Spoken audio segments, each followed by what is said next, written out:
quoi ça sert So, l'amour? let's talk about La Nouvelle Vague, or the French Wave, a period of filmmaking in France from the 1950s to the 1960s, roughly. This is a time period where you have passionate filmmakers who believe that film can change the world. One of the interesting things about this group of filmmakers is that they had no money to make film to begin with. And so they did the next best thing. They wrote about it in a very important magazine called Cahiers du Cinéma, or the Magazine of Cinema. So this magazine basically talked about what they liked in film and what they didn't like in film. And these young men, Jean-Luc Godard, Francois Truffaut, Jacques Rivette, and Charles Chabrol, they really had a distaste for what was going on in French filmmaking at the time. At the time, there was this thing called la tradition de qualité, the tradition of quality. So French films were filled with well, to make a film, you had to have a huge crew. Number one, so that slowed down the film process. That's one of the first things these French New Wave filmmakers are against. The other thing is the scripts were all formulaic, and if you had a period piece in France and it was showing, you never touched it in terms of criticizing it because they were thought of as the crème de la crème of French filmmaking. So they were against these films because the films for them were boring. There wasn't any experimenting going on. It was the same formula again and again. And so one of the first things they did was they fought against the la tradition de qualité. And they came up with another idea by a very famous critic named Alexandre Ostrach, who came up with the idea of the camera stylo. So using your camera as though you're working with a pen stylo. So this idea was that you need to limit the number of crew members and that you need to work faster. That the film should actually work as fast as you write something. Instead of how it's been in France and even in our country nowadays, it takes forever to get your shots lit up, the lighting. So they were looking to move camera work and filmmaking as if someone were writing a novel, which brings us to a really important idea, which is auteur theory. That is where the director is considered also the writer of their movie, and oftentimes the true auteur is the person who's written their film and also directed their film. Now, of course, Graham Turner points out in that second chapter that that's a problematic idea, that there are so many people that come around the filmmakers, the production assistants, the cinematographer, the writers, the script girl, the list goes on. Best boy, and all these people have ideas, and they give these ideas to the filmmaker. So is it true that the director is truly the author of the work, or is it really much more of a collaboration with a lot more people? Well, this auteur theory was a new idea in the 1950s and 60s. And so the onus for everything was on the director. Now, these writers, who will soon become directors, are inspired actually by films made in the United States.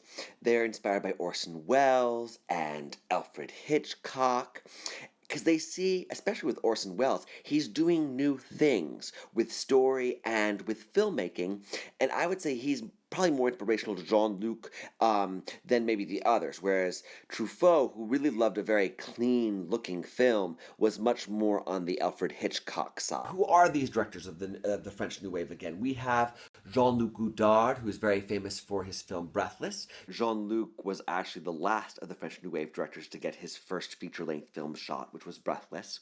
That, of course, made him filled with anxiety and very impatient, but he also did other films like Vivre sa vie, which you're looking at right now, and Band of Outsiders that went past. He's also continuing to work today. He is very much an experimenter, and he's always changing the way he does a film, so someone very interesting to watch. One of my French film New Wave director favorites. You have Francois Truffaut, who did The 400 Blows, about I would say, a disenfranchised youth who is just not right in the world, in the sense that he feels alienated from it, and he comes from a family that's very poor. And also Jules and Jim by Francois Truffaut. You also have Jacques Rivette, Charles Charbot, who actually made the first French New Wave film, which was La Beau Serge. So one of the things that you have to think about with these people is, what is the style of the French New Wave? What did they come up with besides the auteur theory, everything's owned by the director and the camera is being used as a pen? Well, stylistically, you'll notice that there is a lot of philosophizing going on in the actual film. They're talking about the auteur, the director, is talking about how they view life. And that's very much a part of their voiceovers that you hear. Also, these filmmakers are not trying to manipulate the audience. We've gone through World War I, World War II at this point, and the media really manipulated people into siding with the war, especially World War I. And so a lot of artists are moving away from that manipulation, and so these French New Wave directors decided they want to keep reminding you that you're watching a film. And one of those ways that they do it, one of the styles, is the jump cut, which you'll see a lot in Breathless. And the funny thing about those jump cuts, where they came from, was Jean-Luc Godard's film Breathless was too long, and he had to cut it. Instead of going through the whole film again and just cutting out here and there little pieces, he just went through and cut out the middle of scenes. Willy-nilly, in fact. And that gave you this feeling of the jump cut. The editing isn't smooth. Look at this picture from Breathless. You'll notice that it's very claustrophobic. You can see the camera people, you can see the actors, and you can see the director in the space. These guys are shooting on location. They're not shooting in studio. It really is about being on the fly and using that camera as a way of recording life without the stopping. So even the sound is recorded whilst you're shooting. It's not something that's done. It's not done in studio. So the sound quality is extremely realistic.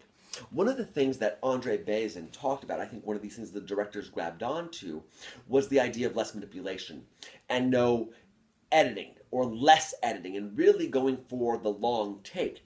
And you're not going to see that really in Breathless as much. You will see very long scenes where the camera just sits in front of the actors and they reveal their truth, because at some point, if you're listening to somebody and you allow them to talk and talk and talk, you will get the truth of how they're feeling, what they're thinking, and it's just something that is sort of naturally happening, and that's one of the things that Andre Bazin thought about. Now, besides the four directors I told you about, Jean-Luc Godard, Francois Truffaut, Jacques Rivette, and Charles Charbot, there's the left bank directors who are operating at the same time, and there are some very stylistic similarities between the films of Agnes Varda and, let's say, Alain Resnais.